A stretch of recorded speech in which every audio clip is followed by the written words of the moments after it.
Today, I would like to talk to you about something a little different than what we normally do on my channel.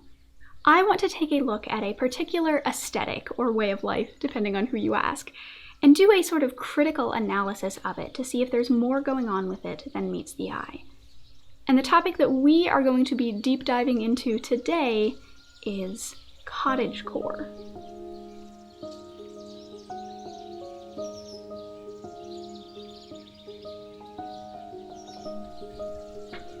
So, what is cottagecore? Well, it's an aesthetic movement that's defined by its celebration of idealized rural life, including traditional rural clothing, interior design, and crafts like foraging, baking, and pottery, and which emphasizes simplicity and the soft peacefulness of the pastoral life. Basically, cottagecore is the name for this sudden wave of pictures of picturesque picnics, frog-themed decor, mushroom foraging, flowy prairie dresses, Animal Crossing, Moomin, baking from scratch, and handmade embroidery that you have probably seen from mostly young women, girls, and NBs online. But while this is a trend that is most popular among Gen Z, this is not going to be a kids these days kind of video. I myself straddle the line between millennial and Gen Z, and I'm not trying to make cottagecore the next avocado toast. I also want to make it clear that cottagecore isn't to be confused with trad culture, which has some similar aesthetic elements like the back to nature vibe and traditional feminine clothing. Cottagecore is tied closely to the progressive anti-capitalist movements and queer culture, and this pastoral fantasy is especially beloved by sapphic women. I also want to add that this aesthetic has some similarities to the solar punk aesthetic, which has been discussed at length by friend of the channel, St. Andrewism, who actually has made a companion video to this one that you should go check out as soon as this one is over. Link in the description for that. So while there was a huge explosion of cottagecore related activities when lockdown hit in early 2020, cottagecore has actually been around since about 2017, though with any aesthetic that is born on the internet, it's hard to find an exact date of birth. So, the first big question that we need to ask when interrogating cottagecore is why? Why did cottagecore pop up during the late 2010s and then surge in popularity when COVID happened? And then why did it become such a popular aesthetic with Gen Z in the first place? Well, we're going to answer that second question first, because in order to understand what made cottagecore grow into this huge trend that it is today, we first need to understand its appeal. According to psychology professor Christine Bacho, longing for simpler situations, simpler time periods, or simpler ways of living is an effort to balance out and counteract the effects of high, intense stress that can be triggered by events in your personal life or by big society-level changes. So if cottagecore is an aesthetic that's focused on returning to a simple life, and a return to the simple life is often a response to stressors, then to figure out cottagecore, we first need to figure out the stressors that have coincided with it. And then we can take a look at why cottagecore specifically is seen as a solution to these stressors. For a lot of Gen Z folks, the 2008 recession and housing market crash is one of the earliest big political moments that we remember. This recession, plus the growing cost of housing, the skyrocketing cost of college, and the subsequent nigh unavoidable specter of student loan payments, and a job market that's getting smaller and smaller while wages are staying stagnant but employers' requirements are getting higher and higher, have all come together to create a growing sense of economic anxiety among young people. But that's where cottagecore comes to the rescue. In cottagecore, none of these problems exist. If you live in the cottagecore fantasy, then you already own a home. You have a cozy little cottage out in the countryside. And the only job that you have to worry about is taking care of your chickens and tending your garden. And the only BS that you have to deal with is the all-natural manure generated by your cows. I don't know why. There are no student loan payments, no employers exploiting you for your work. You get all the fruits of your labor, literally. And we'll talk later on about why this isn't necessarily super realistic, but for now, this sounds great, right? Cottagecore allows you to be self-sustaining and achieve the seemingly impossible dream of owning a home. It's perfect. Another stressor that's facing Gen Z folks is cultural anxiety. And what I mean by this is any of the social or society level issues that we face, like cis heteronormativity, increasing urbanization and reliance on technology, a lack of ethically sourced food, and just a generally fast-paced world. A lot of people, and not just young people either, feel like our lifestyles are more separated from the earth than they have ever been. Everything is packaged and artificial and custom tailored to what the social media algorithms have decided that we want. And even with the passage of marriage equality and trans-inclusive legislation across the globe, there's still a sense of longing by LGBTQ folks for a culture where they're able to be wholly and unflinchingly themselves. Cottagecore eases these anxieties by being an escape from all of this. Anytime Cottagecore fans talk about the appeal of the aesthetic, they bring up living a simple, slow life. How there's something really idyllic about the idea of slowing things down, growing their own food, making their clothes, and crafting with their hands, as well as how cottagecore is an ideal where they can be visibly queer in rural spaces. Cottagecore offers us a way to escape to a natural, cozy, welcoming, self-sufficient home, away from all the hustle and bustle and artificiality that underpin nearly every aspect of modern life. Another major stressor is climate anxiety. The world is ending. Literally, we have a handful of years to make some major changes, or else we'll reach the point of no return, and the earth that has held us and nurtured us for thousands of years will be dead, and it will be our fault. This is especially stressful for young people because we have been hearing about climate change for our whole lives, but we haven't been able to do anything about it. Gen Z has only just gotten old enough to vote and run for office, and that's really only the older Gen Z kids and only for offices that allow people under 30 to run, and that's assuming that voting is even effective in making substantive change. When you see the end, see it coming for years, for your whole life, but are powerless to stop it, have to rely on other people to maybe listen to you and maybe act, maybe fast enough, what do you do in that situation when an existential fight seems unwinnable? You escape, you hide, and Cottagecore offers a comfortable, safe, green space to hide in. Cottagecore gives you the ability to connect with the earth away from the pollution and the smog that are literally killing us. When the alternative is watching the end come, who wouldn't want to hide among the flowers? Speaking of the end of the world, COVID! The COVID-19 pandemic is another major stressor on young people. Not only do we have to worry about our own health and the health of our loved ones, but we aren't able to go out and do all of the stuff that people are supposed to do in their prime years. School, graduation, college, jobs, meeting and spending time with friends, traveling, experiencing the freedom that comes with young adulthood. We can't do any of that. And to be clear, I'm not saying that lockdown orders and stay-at-home orders are bad. They aren't. We need them to stay safe as a community. But I do think that there's also something worth mourning here. So many of us have lost so much, and there is just no getting it back. And while Cottagecore can't heal those wounds or fix things, it would allow people to leave their homes. For some of us, dreaming of another life where we could be outside, outside was the closest that we got to leaving our homes for days, weeks, months even. Cottagecore imagines a way to socially distance in a soothing, safe, and self-sufficient environment. Clearly, Cottagecore, or a return to nature where we're free to be ourselves and take control of our own destiny and connect with and care for the earth, seems like a great solution to modern troubles. But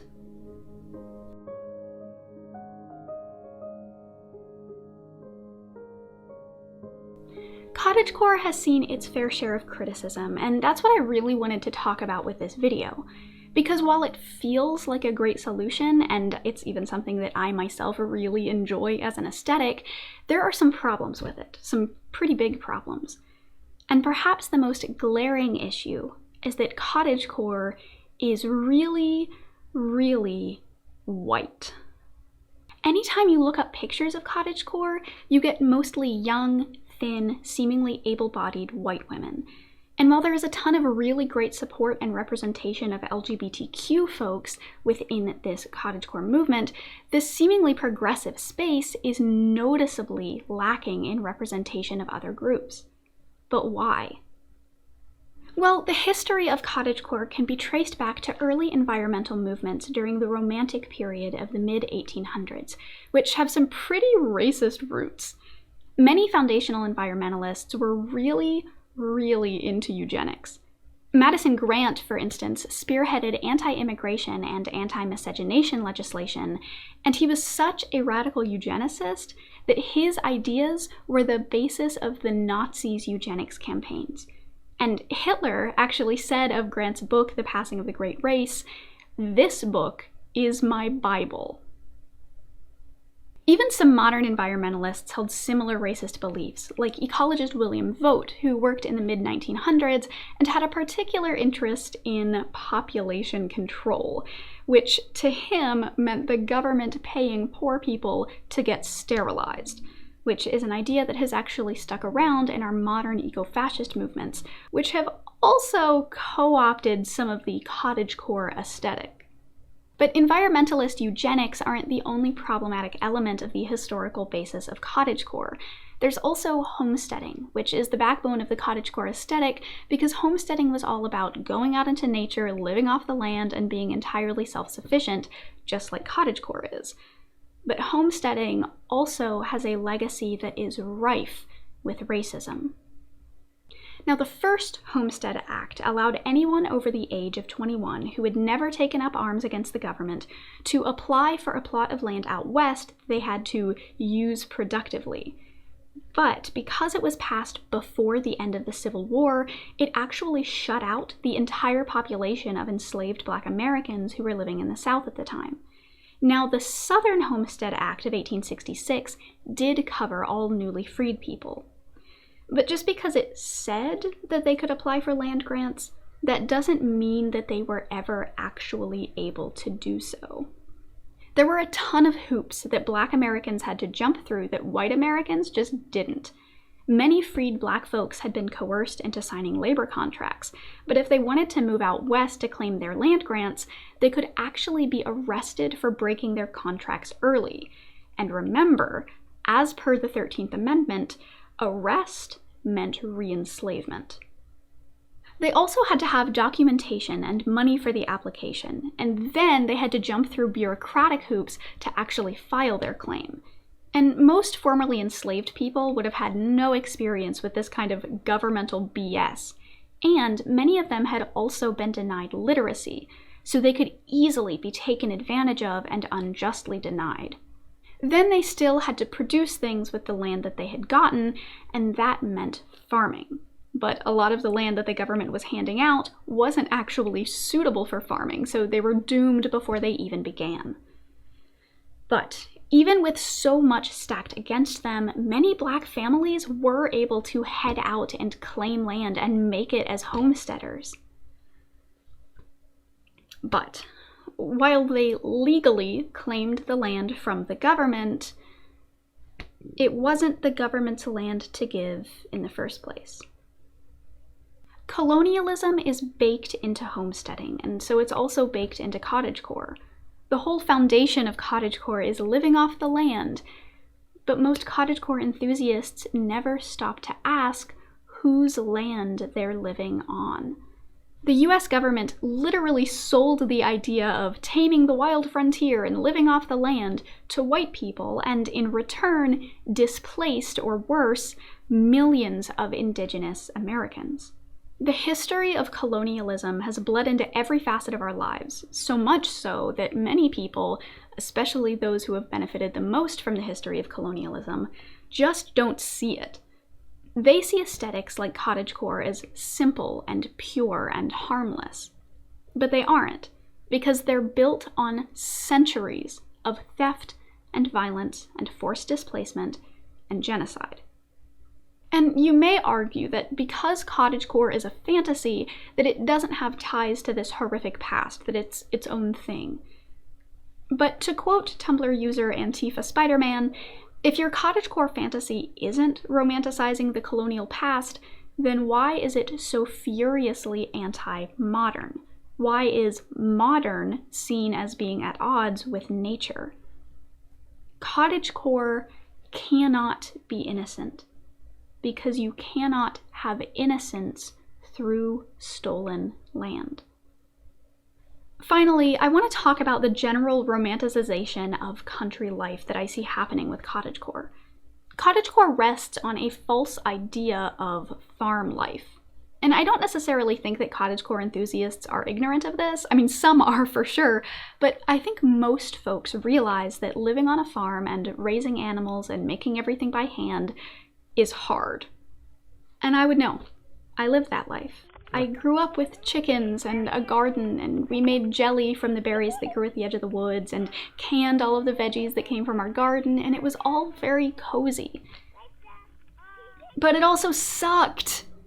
Our neighbor had cows, and they would sometimes escape and wander into our yard and eat the fruit from our fruit trees and leave us presents in the grass that we would stumble into because when we were kids we ran around barefoot, because of course we did. It was the country in West Virginia, and what am I if not a walking West Virginia stereotype? Anyway, living out in the country is gross. It's dirty, and there are more bugs than you can even imagine, and they get everywhere. And it doesn't matter how cold or wet or stormy it is outside, you still have to go take care of all of the animals. But even just as a fantasy, and to be clear, cottagecore is a fantasy, this kind of life isn't available to everyone. For one thing, there's the problem of ableism and how it keeps disabled folks from engaging with the aesthetic. When you're separated from society, how do you get your antidepressants or your insulin? Or if there's a fire or a medical emergency at your house, how long will it take for emergency services to get to your little cottage in the woods? And yes, disabled people do still struggle under our current systems. Our current systems are garbage. But the point that I want to make is that cottagecore isn't necessarily an escape from these issues. And again, I know that this is a fantasy and it's not necessarily about people wanting to actually just up and move to the middle of nowhere. But when you romanticize something, even a fictionalization of something, it alters how you think about it. When you see people living apparently really easily and simply in these cottages and manor houses, you don't see the actual reality behind it. You don't see the hours of backbreaking work. You don't see the servants and gardeners that the historical tenants of these houses would have actually had. You don't see the late frost that kills all of the crops that you would have needed to make it through the winter. And eventually, you forget that these things ever existed at all. So you just need to be careful with how you construct your fantasies. The explosion in the popularity of cottagecore can have actual material consequences too, from the gentrification of rural areas to impacts on ecosystems to what we're seeing right now with the boom in cottagecore themed clothing and accessories and decor. Like anything else that's become suddenly popular, capitalism has sunk its greedy little claws into it and it's going to milk it for all it's worth. Cottagecore is becoming commodified, which is especially bad because commodification, fast fashion, and even capitalism itself are all antithetical to what cottagecore is at its cottage core.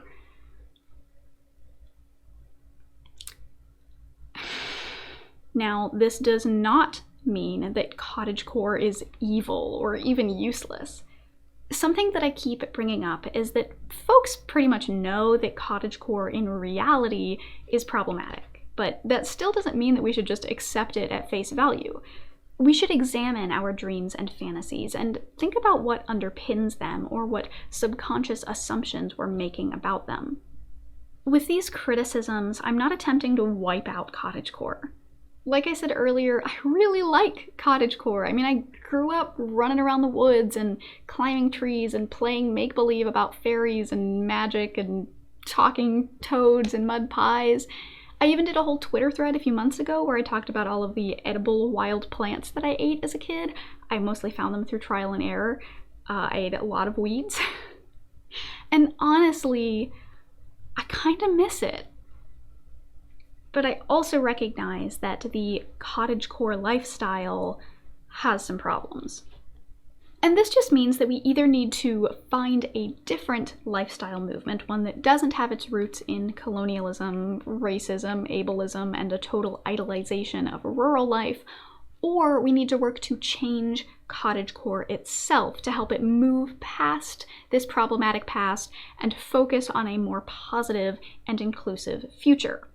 Now, to find something new, we need to go back to that question of why. We need to see what anxieties people have that lead them to cottagecore, and then see if there are any other kinds of aesthetic movements that fit the bill. One solution to this is solar punk, which is a topic discussed at length by a friend of the channel, Saint Andrewism, who has actually made a companion video for this one, where he talks all about how solar punk can be a solution to these aforementioned issues. You should definitely go watch it as soon as you are done with this one. I will have it linked in the description below.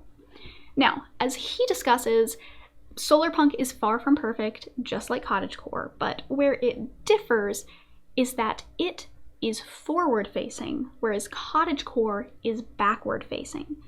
Solar punk is an aesthetic that imagines a future world built on sustainability, anti-capitalism, community, social justice, empowerment, and autonomy. Cottagecore, on the other hand, is not futuristic. It's not concerned with what the world could look like in the future and then working toward that future together, but instead with how the world used to look like in the past and how we can return to that idealized past. So if we want to hold on to cottagecore, we need to make some fundamental changes. To fix cottagecore, I believe that we need to focus on two things: decolonization and community building. We need to be sure to work together with Indigenous folks, not just listen to them and not put all of the onus on them to educate us, but actually put in the work to learn whose land we're living on and what sort of ecosystem we're living within. Educating ourselves and then working alongside Indigenous land and water protectors is a great first step toward decolonization. And if you want some first step resources, I will have some that I have used in the description down below. Cottagecore, as it stands right now, is centered on the individual making their way in the unclaimed wilds of nature.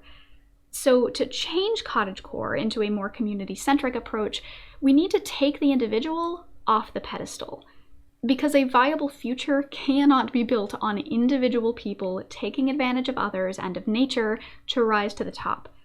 The future must be built on communities. In other words, at its best, cottagecore isn't about running away from reality. It's a chance for people to find each other and imagine the future they want to sow. So the next time that you find yourself exhausted and overwhelmed by the world and you just want to escape to the woods and raise chickens, remember that we can only really move forward together.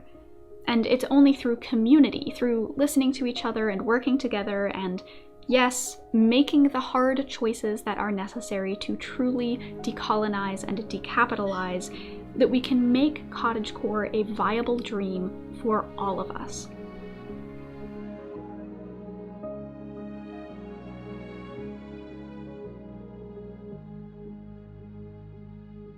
Thanks for sticking around to the end of the video. This was a little bit different, but it was a lot of fun, and I hope that you enjoyed it. And if you did, be sure to like and comment and subscribe and share and ring the bell and do all of those YouTube things. And if you want more of me, then you can find me on Twitter at Zoe_the_B, on Twitch at ZoeBYT, and on Patreon at patreon.com/Zoe_B, where you can be with all of the wonderful folks whose names you probably see scrolling over here. And I want to give a huge shout out to all of these patrons without whom these videos just wouldn't be possible to make. And I want to give an especially enthusiastic thanks to Sigwa, A Tasty Snack, Adam, Akita Fishikiyama, Al Swigert, Dylan, Jameson Huddle, Matheson Bailey, Robert Bradford, and Science Punk Sellout. And finally, we have our patron poem of the video, For Joe Liss, this is Mountain Matriarch. They call her almost heaven to protect themselves from what she really is. She's coal-choked valleys where water runs cold and brown, and they tell you not to fish or swim except in the crick. She's switchback death traps and river flood rock slide cave-ins and poison oak and ticks and burrs, but can you blame her? She knew the dinosaurs, and yet we are the ones who left scars. We are the ones who clawed our way inside her and carved our name into her skin so everyone would know that we conquered the wilderness. We own this land. We call her almost heaven because maybe if we forget what she really is, we can also forget what we are. And until next time, stay safe, stay warm, and I will see y'all again soon, I hope.